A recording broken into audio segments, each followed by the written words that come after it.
Welcome back to ATB Reef. This video is an introduction to all the livestock in my Coralife Biocube 32-gallon LPS tank. This tank runs a stock lighting system and has a few modifications, but it's designed specifically for LPS corals. Let's meet those LPS corals now, beginning with the centerpiece of the tank, this elegance coral.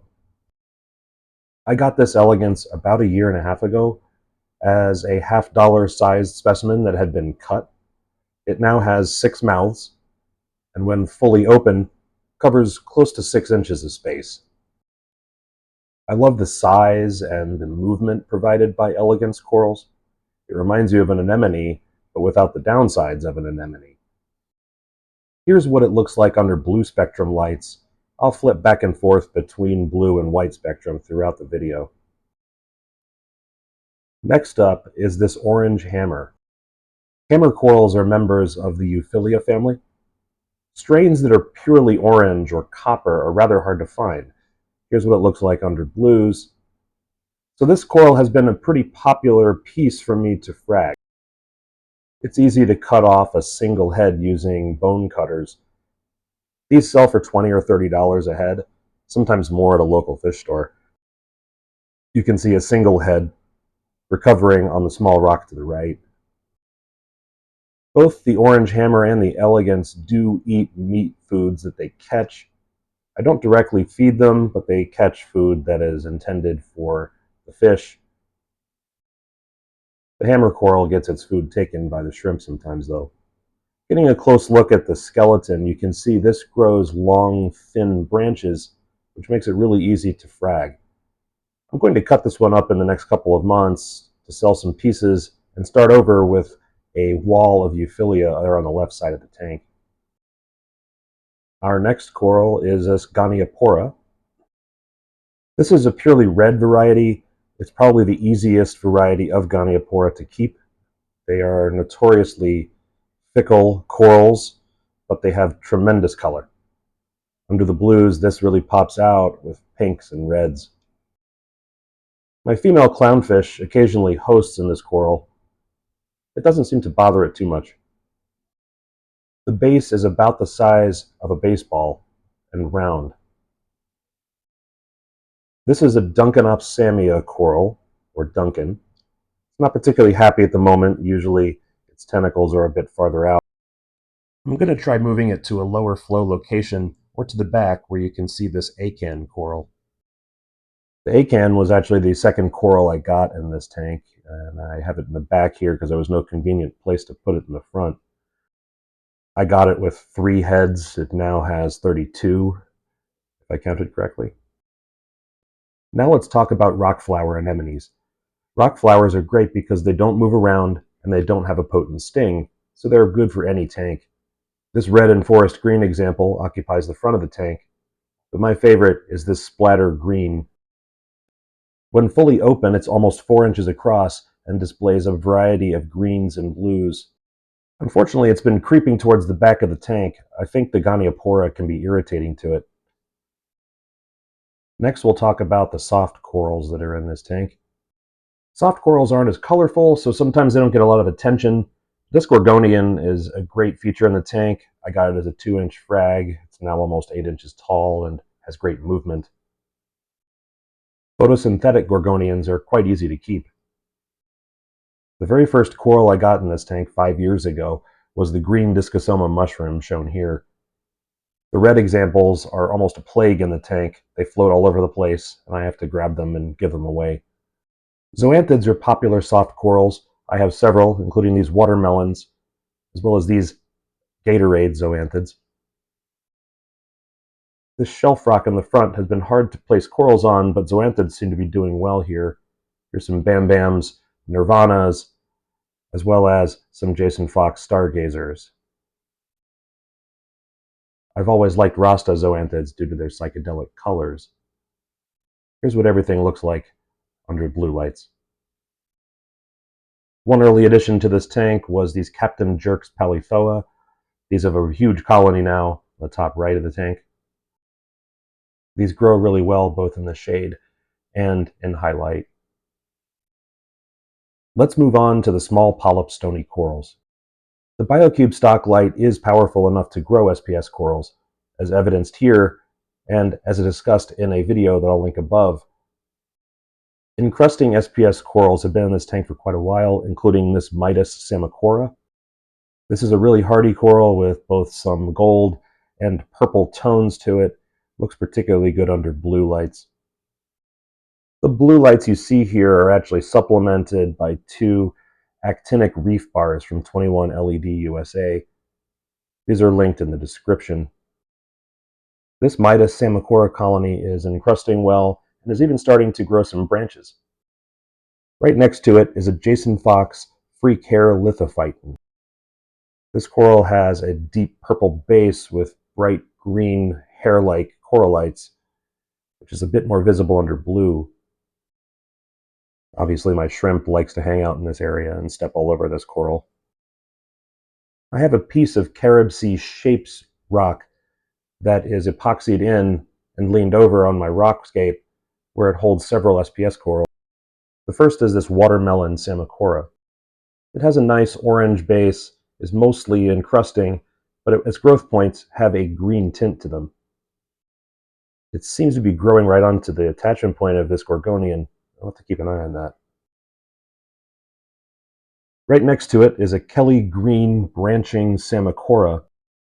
This one is doing much more encrusting than branching at the moment, but it will grow right over anything else in its way. It has a great color under blues and under whites. Just above that is a piece of rainbow montipora. As this grows, it changes colors, but it settles into an orange coloration, and this really isn't my favorite coral in the tank. It thrives best under high light, but is often shaded by the SPS corals that are above it. The dominating feature of the tank is this Montipora setosa.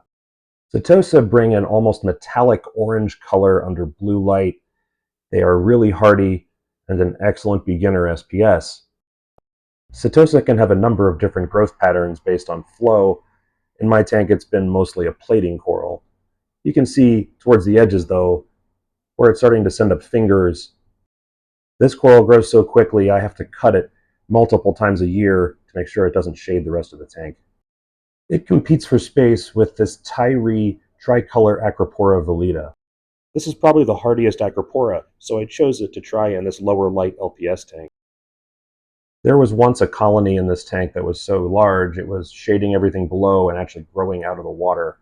I cut a lot of it back and sold off large chunks, but there are 3 patches still remaining here. Tricolor valida has been successful in growing in the low light conditions, at least comparatively, of this biocube, also with the higher nutrients that are found in my LPS tank. Acropora can grow in a number of patterns as well.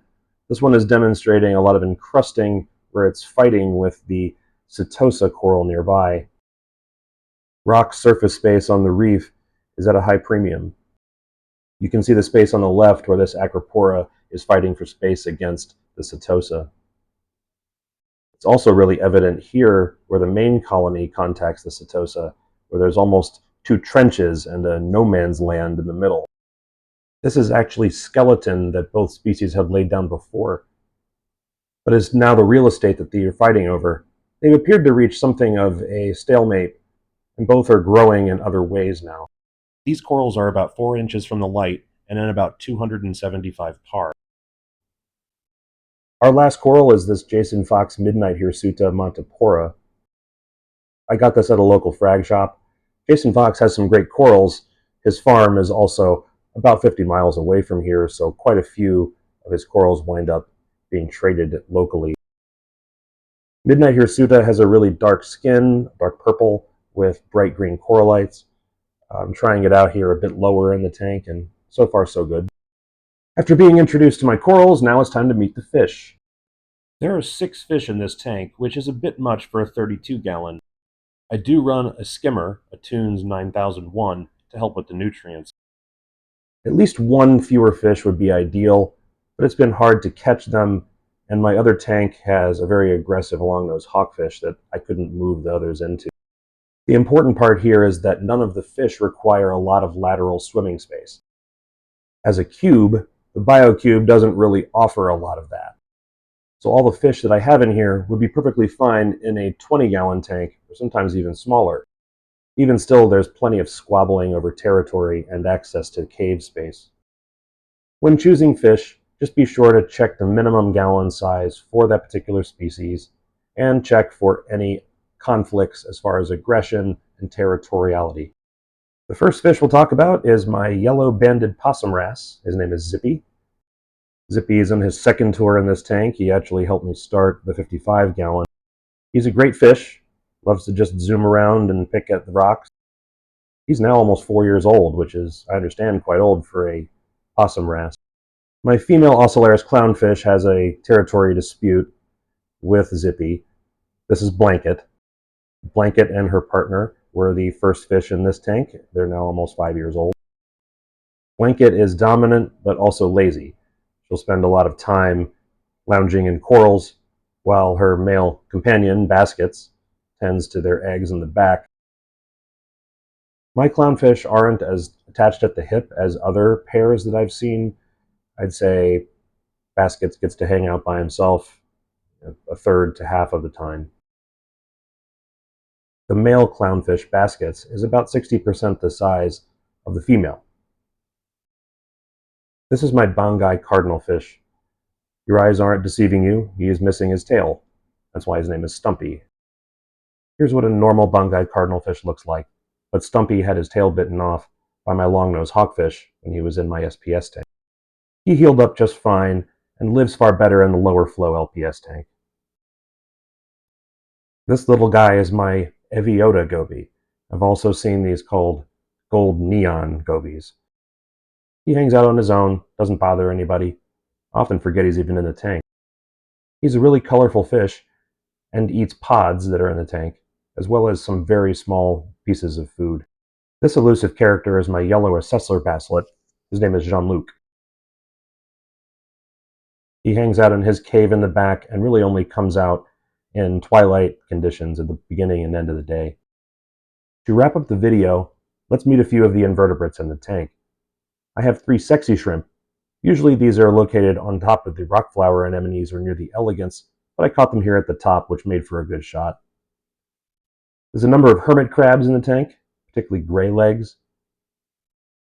There's a number of snails as well. I made a video about my cleanup crew, which I'll link above. A wide variety of cleanup crew is the answer to keeping algae away. As we get a close-up shot of this hermit, we'll be introduced to our blood red cleaner shrimp, Radar.